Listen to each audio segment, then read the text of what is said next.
நாங்க கொடுத்த வாக்குறுதிகளை, நீட் விலக்கு போன்ற வாக்குறுதிகளை இப்போதைக்கு எங்களால் நிறைவேற்ற முடியல. நாங்க மறுக்கலையே, நல்லா கவனிங்க. இப்போதைக்கு நிறைவேற்ற முடியல.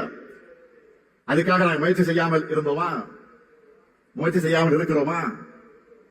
ஆட்சி பொறுப்புக்கு வந்த உடனே நீட் விலக்குக்கு சட்டமன்றத்தில் சட்டமேற்றி அனுப்பினோம். அது என்ன மாதிரியான சூழ்ச்சிகள் தான் பண்ணி ஆளுநர் மூலமாக தடுத்தாங்க. இது நாட்டு மக்களுக்கு நல்லா தெரியும். அப்போ கடுமையான சட்ட போராட்டம் நடத்தணும். அதிமுக ஆட்சியில் இருந்தப்போ அதை மறைச்சு வச்ச மாதிரி நாடகம் இல்லையா? அடுத்து நாடாளுமன்ற தேர்தல் வந்ததும் ஒன்றியத்தில் நமக்கு ஆதரவான அரசு அமையும் என்ற நம்பிக்கையோடு போராடணும். தமிழ்நாட்டுடைய உணர்வை புரிஞ்சுக்கிட்டு இந்தியாவுடைய இளந்தலைவராக இருக்கக்கூடிய மதிப்பிற்குரிய சகோதரர் ராகுல் காந்தி அவர்களும் தமிழ்நாட்டுக்கு நீட் விலக்கு அளிக்கப்படும் உறுதியளித்தார்.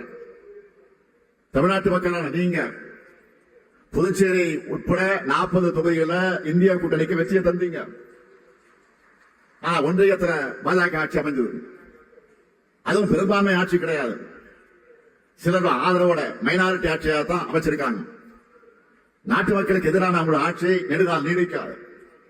நான் உறுதியாக சொல்லுகிறேன், நிச்சயம் ஒரு நாள் நம்முடைய மாநிலத்திற்கான உரிமைகளை காக்கிற ஆட்சி அமையத்தான் போகிறது.